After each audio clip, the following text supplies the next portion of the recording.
రమగారు కొంతమంది మనం చూస్తూ ఉంటే అసలు ఎలాంటి దిగులు కనిపించదండి, చీకు చింత ఏముండదు, మళ్ళీ ప్రాబ్లమ్స్ లేవా అంటే ఎన్నో సమస్యలు ఉంటాయి.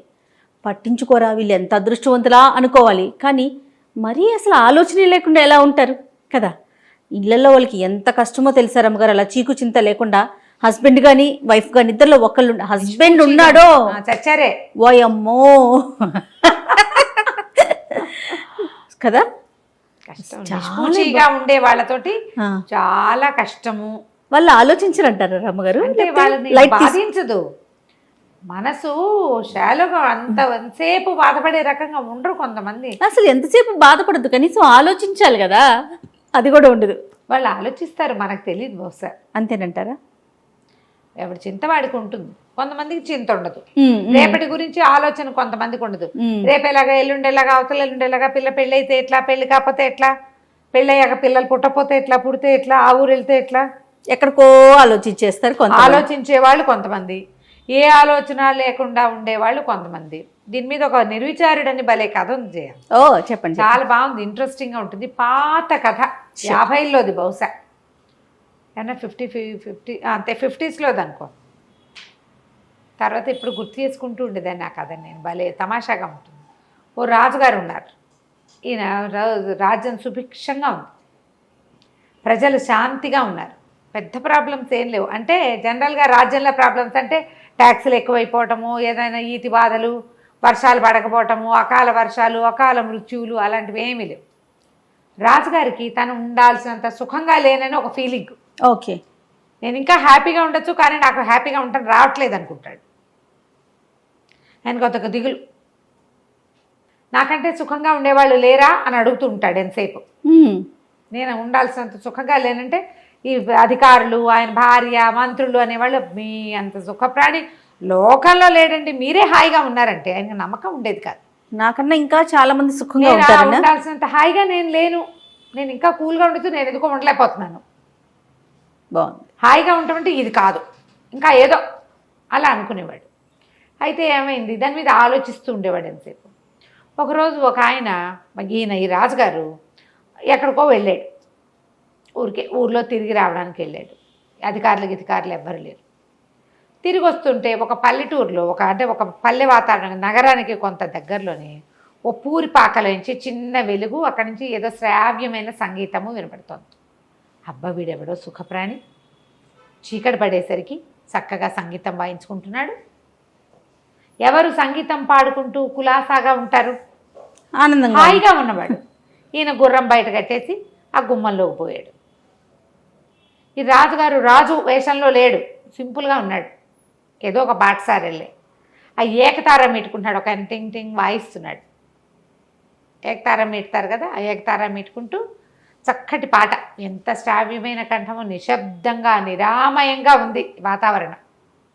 ఆ ఇంట్లో ఎవ్వరూ లేరు, పేద పూరి గుడిసె, ఓ మూల ఓ పొయ్యి ఉంది, ఏవో గిన్నెలు కనపడుతున్నాయి, ఓ చిన్న కుక్కి మంచం ఒకటి ఉంది కూర్చోడానికి వీలుగా, ఓ చాపేసుకుని గుంజకానుకుని కూర్చుని ఏకతార మీటుకుంటూ పాడుకుంటున్నాడు.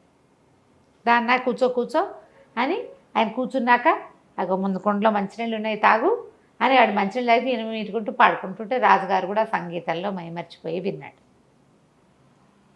ఎవరు ఏమిటి అని కనుక్కున్నాడు.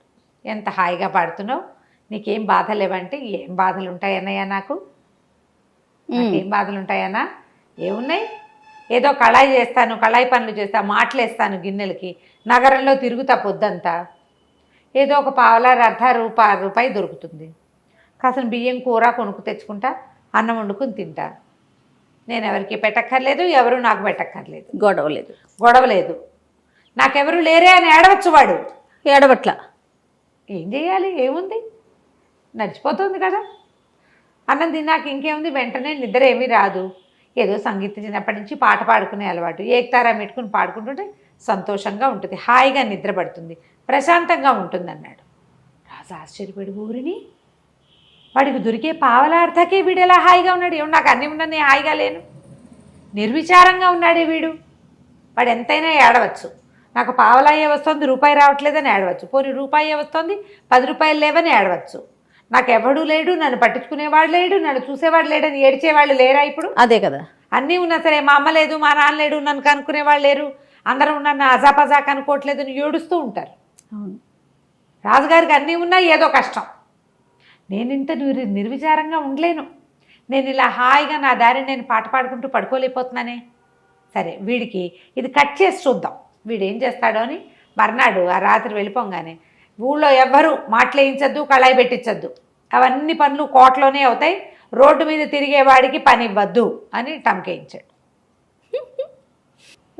వాడి ఆయన తెలివి. మర్నాడు ఈ కళాయి పోసేవాడు ఊరంతా తిరిగాడు, ఎవరు పిలవల, అక్కడ ఎవ్వరూ పిలవల. పని లేదు, ఏం చేస్తాం. తిరిగి వస్తూ ఉంటే ఇంటికి ఒక ఆయన, ఒక పెద్ద మనిషిలాగా ఉన్న ఆయన పాకెట్లో నుంచుని గొడ్డలు పెట్టి పేళ్ళు కొట్టుకుంటున్నాడు. పేళ్ళు కొట్టుకుంటుంటే ఆశ్చర్యపోయాడు. బాబు ఇంత పెద్దవారు, ఇంత పెద్ద ఇంటి ఓనర్లే ఉన్నారు, ఎందుకండి ఈ పేళ్ల పనులు, నా బొట్టివాడు ఎవరికో కూలివాడికి 10 పావలా ఇచ్చి ఓ పావలా ఇచ్చి చేయించుకోవచ్చు కదా అంటే, ఒరే కూలి ఎవరు దొరక్కేనైనా చచ్చినట్టు వేసుకుంటున్నాను, వాన వచ్చేలాగా ఉంది, పేళ్ళు లేకపోతే రాత్రికి అన్నం రేపు పొద్దుటికి అన్నం ఉండదు, పనివాళ్ళు ఊరెళ్ళారు, ఎవరు లేక చేసుకుంటున్నాను అంటే, బాబు నాకు ఇవ్వండి, ఆ పావలా ఇస్తే నేను వేసి పెడతా బాబు అని చకచకా పేళ్ళు కొట్టేసి అవన్నీ కట్టకట్టి వంటింట్లోకి చేర్చి వాళ్ళకి ఆయన ఓ పావలా ఇచ్చి ఓ గ్లాసెడ్ గంజి ఇస్తే గంజి తాగి పావలా 10 రూపాయలు తెచ్చుకున్నాడు. వచ్చేటప్పుడు ఒక గుప్పెడు బియ్యం, ఓ సోల్డ్ బియ్యము, ఒక తాటకూర తెచ్చుకున్నాడు, అన్నం వండు తినేసాడు. అయిపోయి ఆ రోజు ఏకతారం పెట్టుకుంటున్నాడు. రాజుగారు ఇవాళ వీడికి తిండి దొరుకుండదు, వాడు అడుక్కునేవాడు కాదు, పని చేసుకుని బతికేవాడు. ఏం చేస్తున్నాడో చూద్దామని రాత్రి 9 అయ్యేసరికి తయారయ్యాడు. వీడు టింగ్ టింగ్ టింగ్ టింగ్ అని పాడుకుంటున్నాడు. ఎవడెవ్వడి వాడు ఈ జీవుడు, ఎవరికి ఏమవుతాడు ఈ జీవుడు అనుకుంటూ. రాజు ఆశ్చర్యపోయాడు. ఓరిని అని మళ్ళీ వెళ్ళాడు లోపలికి. వెళ్తే నాయనా బాగున్నావా బాగున్నావానా అన్నాడు. బాగున్నాను, వాళ్ళు ఏం పని చేసావు అని అడిగాడు. అంటే ఏముంది పని చేయడానికి, ఎవరు కళాయికి మాటకి పిలవలేదు, సాయంకాలం వస్తుంటే ఎవరో పేళ్ళు వేసుకుంటూ కనపడ్డారు, చేసి పెట్టాను అన్నాడు.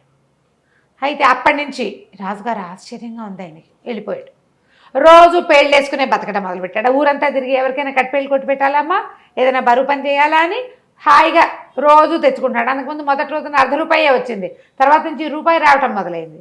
హాయిగా కడుపు నిండా తిని ఉంటున్నాడు. మళ్ళీ వచ్చి చూశాడు రాజు, వీడు ఏకతారులో మార్పు లేదు. ఈయనేమంటాడు, వీడు కాయ కష్టం చేయటం వల్ల వీడు నిర్విచారంగా ఉన్నాడు, వీడి కష్టం కట్ చేద్దాం అనుకున్నాడు రాజు. మర్నాడు ఏం చేశాడు, 10 రోజుల తర్వాత ఒక సైనికుల్ని పంపించి, నీకు భటుడు ఉద్యోగం ఇస్తున్నాం, కోటకు పిలిపించారు, భటుడు ఉద్యోగం ఇస్తున్నాము, ఉద్యోగంలో చేరమన్నారు. అనేసరికల్లా ఈ నిర్విచారుడు అన్నాడు, ఎందుకండి నాకు పొట్ట బాగానే గడిచిపోతుంది, నాకు ఉద్యోగం అవసరం లేదు బాబయ్య, హాయిగా గడిచిపోతుంది, నేను సుఖంగా ఉన్నాను అంటే వాళ్ళు ఒప్పుకోవాలి. దేవుడి నుంచి నీకు ఉద్యోగం ఇవ్వమని ఆర్డర్ వచ్చింది, నువ్వు ఉద్యోగం చేయవలసిందే, ఇదిగో బట్టలు అని భటుడి బట్టలు ఒక కత్తి ఇచ్చారు. కాదంటానికి వీల్లేదు, రాజాజ్ఞ. సరే ఏం చేశాడు, ఆ భట్టుడు బట్టలు వేసుకుని ఆ కత్తి పుచ్చుకుని వచ్చి నుంచున్నాడు. ఇక్కడ ఎక్కడో కాపలాగా ఏమంటారు, డ్యూటీలు వేస్తారుగా అక్కడ ఇక్కడ అని. 2-3 రోజులకి వాడికి తెలిసింది. అంతకుముందు ఏదో బియ్యం పప్పు ఉంటే వండు తిన్నాడు. 2-3 డేస్కే వాడికి అర్థమైంది, ఇదేంటి నెల జీతం, రోజు పావలా అర్ధం రాదు, దినబత్తెని రాదు, నెల అయ్యాక జీతం ఇస్తారు, ఈ నెల రోజులు తిండెట్లా. వీడేం చేస్తాడో చూద్దామనే రాజు ఎత్తు. ఏం చేశాడు, ఒక కమ్మరాయన దగ్గరికి వెళ్ళి, రాజుగారు తన కత్తి ఇచ్చారు కదా, ఇది సైనికులకి కత్తిస్తారు, ఒక వరా కత్తి ఉంటాయి, ఆ కత్తిని కుదవబెట్టాడు ఆయన దగ్గర. కుదవబెట్టి వ్యాపారి దగ్గర ఆయన ఏం చేస్తాడంటే, వ్యాపారి కత్తులు వాళ్ళకి వీళ్ళకి రెంట్కి ఇస్తాడు. తనకి దినవారీ ఓ పావలా వచ్చేలాగా ఏర్పరచుకున్నాడు. ఆ పావలాతోటి ఒక గుప్పెడు బియ్యం కొనుక్కుంటాడు, ఏదైనా ఒక కూర కొనుక్కుని వంట చేసుకుంటాడు. ఈ ఊర ఖాళీగా ఉంది. మొదట్లో 2 రోజులు తెలియదు, 3వ రోజు పరకాయించి చూస్తే ఎవరికైనా తెలిసిపోతుంది. అందుకని ఏం చేశాడు, ఒక వడ్రంగి స్నేహితుడు ఎవరో తెలిసిన వాడు ఉంటే, అన్న ఇందులో పట్టేందుకు ఒక కత్తి చేసి పెట్టమని చేయించుకున్నాడు. బయట నుంచి చూస్తే పిడి ఉంటుంది, కత్తి ఉందని అనుకుంటారు, కానీ అది కొయ్య కత్తి. అసలు తెలివితేటలు చూడండి. 4 రోజులు గడిపేశాడు. 20 రోజులు గడిచింది, 25 రోజులు. రాజుగారికి ఆశ్చర్యం వేసింది. ఓ రోజు రాత్రి వచ్చాడు చూద్దామని. వీడు టింగ్ టింగ్ వాయించుకుంటున్నాడు, పాడపాడేస్తున్నాడు నిర్విచారంగా. రాజు ఆశ్చర్యపోయాడు, ఎట్లా వీడు చేస్తున్నాడు, ఇప్పుడు వెళ్ళి అడగలేడు. అందుకని ఏం చేశాడు, ఓహో వీడు ఊరికే సైనిక వృత్తి ఇచ్చాం వీడికి, వాడు అక్కడ ఇక్కడ ఊరికే ఉంచుంటాడు పారా హుషారు అనుకుంటూ. వీడికి పెద్ద పని చెప్పాలి, రక్తం చూడలా వీడు యుద్ధ సైనికుడు కాదు, వీడికి నెత్తురు చూపించాలి, వీడికి అప్పుడు వీడి సుఖమంతా పోయి భయం వేస్తుంది వాడికి. అసలు అంత కక్ష ఏంటో. రాజుకి తనకంటే వాడు హాయిగా ఉన్నాడనే విషయాన్ని ఓర్చుకోలేకపోతున్నాడు. రాజే. మనమైనా అంతే కదా జయ, మనకంటే అవతల వాళ్ళు హాయిగా ఉన్నారని అనిపిస్తే మంటగా ఉండదా? కానీ అలా కక్ష సాధిస్తారా? మనకు అవకాశం లేదు, రాజుకి అవకాశం ఉంది. ఏదైనా అనవా జయ మనం, వాళ్ళకేంటి అంటాం. సాధారణ రమ్మగారు ఈ డ్రెస్ ఎంత నచ్చినా సరే ఈ డ్రెస్ నీకు సూట్ కాలేదు, అలా ఉంటే బాగుండేది, ఇందులో ఈ పువ్వులు లేకపోతే బాగుండేది, ఏదో ఒక వంకి ఓర్చుకోలేనితనం ప్రతి మనిషికి 100% ఉంటుందండి. అవకాశం వచ్చినప్పుడల్లా ఆవిడ అట్లా ఇట్లా వేరే ఒక రూపంలో అయినా అనేసి ఆ కక్ష తీర్చేసుకుంటూ ఉంటారు. రైట్. మనుషులు కదా, మనుషులకి అలాంటివే ఉంటాయి భావాలు. వాటిని అరిషడ్ వర్గాన్ని జయించలేం మనం. రాజుగారు అసలు జయించలేము. ఏం చేశాడు, మర్నాడు ఒక ఖైదీకి ఉరిసి ఇది ఉంది, మెడకోసేయాలి వాడిది, ఏమనాలి దాన్ని, ఊరి శిక్ష, తల ఉత్తరించటం, నరకటమే, మెడ నరకటం తలారి పని. ఆ తలారికి చెప్పాడు, ఫలానా ఒక సైనికుడు ఉన్నాడు నిర్విచారుడు, వాడి చేత ఈ పని చేయించమన్నారు. అతను మెడొత్తరించే పని వాడికి చెప్పమన్నారు. అక్కడి నుంచి వీడిని పిలుచుకుపోయారు. పిలుచుకుపోతే అక్కడ ఒక ఖైదీ ఉన్నాడు, వీడికి వాళ్ళ మరణశిక్ష ఉంది, ఆ శిక్ష నువ్వు అమలు చేయాలి, కత్తి వేయి అన్నారు. అనగానే వీడు నిర్ఘాంతపోయాడు. ఒకటి భయం వేసింది, రెండోది ఇంకో భయం వేసింది, కత్తి లేదు కదా. లేదు, కొయ్య కత్తితో ఎట్లా చేస్తాడు. అదే అయితే లబలబలాడుతూ అన్నాడు, అయ్యా తలారన్నా, నాకు ఈ పనులు అలవాట్లేదు, నేను ఏదో మామూలుగా మాటలేసుకుని బతికేవాడిని, ఎందుకో ఉద్యోగం వచ్చింది, బాబు నాతోటి ఇవన్నీ కాదు, ఒట్టి సైనికుడి పని అంటే కాపలా పనే కదా అనుకున్నాను, ఈ చావుల పనులు నరకటాలు అవి నేను చేయలేనని అంటే తలారు ఒప్పుకోలే. కఠినంగా చెప్పాడు, నీ పేరు చెప్పారు, దేవుడి నుంచి నీతోటి శిక్ష అమలు చేయించమని వచ్చింది, చేయవలసిందే రాజాజ్ఞ, ఇక కుదరదన్నాడు. అనేసరికల్లా వీడు ఆలోచించుకుని, ఓకే దేవుడా, నా జీవితంలో ఎప్పుడు చేయని ఒక బ్రహ్మాండమైన పని చేయబోతున్నాను, నా వల్ల ఒక ప్రాణం పోబోతోంది, ఒకవేళ ఈ ఖైదీ కనుక నిర్దోష అయితే నేను నరికే కత్తి కొయ్యి కత్తిగా మారిపోవుగాక, నువ్వే ప్రమాణం దేవుడా, నీ మీదే శపథం చేస్తున్నాను అని గట్టిగా అరిచాడు. చుట్టూ జనాలతో చూస్తారు ఏమవుతుందో. వీడు ఏనాడు అలాంటి పనులు చేసిన వాడికి వీడు మాటలేసేవాడని కొంతమందికి తెలుసు, సైనికుడు ఊరికే పారా హుషారంటాడని ఇంకొంతమందికి తెలుసు. వీడు సర్రమని కత్తి చూసి దాడి మెడ నరకబోయాడు, కొయ్య కత్తి కనపడింది అందరికీ. ప్రజలంతా కేకలు పెట్టారు, నిర్దోషి నిర్దోషి నిర్దోషి అని. మ్యూజిక్ ఏం రాలేదు, అని మ్యూజిక్ వస్తుంది, ఇక్కడ ఏమీ రాలే. కత్తి మాత్రం కొయ్య కత్తిగా మారిపోయింది. పిడి రాజుగారు ఇచ్చిన కత్తి పిడే, అదే కదా, కత్తి మాత్రం కొయ్య కత్తి. తలారి కూడా నిర్ఘాంతపడి, ఇదేంటి విచిత్రం, ఎప్పుడూ చూడలేదే, వీడు మహామహిమాన్వితుడిగా కనబడ్డాడు జనాలందరికీ. పరిగెత్తుకుంటూ పోయి రాజుగారికి చెప్పారు, వాడు నిర్దోషండి, వాడు నిర్దోషి ఏంటి, అంతా విచారించాం, వాడు నిర్దోషి కాదు, వాడు దోషి, వాడు 5 హత్యలు చేశాడు, దారి దోపిడి దొంగ వాడు అంటాడు రాజు. జడ్జిని పిలిచారు, మంత్రిని పిలిచారు, అందరూ వాడు దొంగ వాడు దొంగ వాడు హంతకుడు అంటే కత్తి కొయ్య కత్తిగా ఎలా మారిపోయింది? ప్రజలు ఒప్పుకోవటాల, నిర్దోషికి శిక్షిస్తారా? మేము చూస్తుండగానే కత్తి కొయ్య కత్తిగా మారిపోయింది. కేకలు పెట్టేసి జనాలంతా క్యాండిల్ ర్యాలీ లాంటిది చేయటం మొదలుపెట్టారు. రాజుగారు ఆశ్చర్యపోయి, ఈ నిర్విచారుడు, ఈ పాటగాడు ఉన్నాడు కదా సంగీత పాడుకునేవాడు, వీడిని పిలిచాడు. ఒరే నాయన ఏంటి కథ అంటే, నేనేం చేయను ప్రభు, ఇలా జరిగిందండి చెప్పేశాడు. చెప్పంగానే రాజుగారు అనుకున్నాడు, వాడు హాయిగా ఉండటానికి అలవాటు పడ్డవాడు, వాళ్ళు నిర్విచారంగానే ఉంటారు, వాడికి డబ్బులు ఉన్నాయి, లేదు ఉద్యోగం ఉంది, పదవి ఉంది, ఇవి కాదు, అంతే. నిర్విచారంగా ఉండటం వాడి మనస్తత్వం.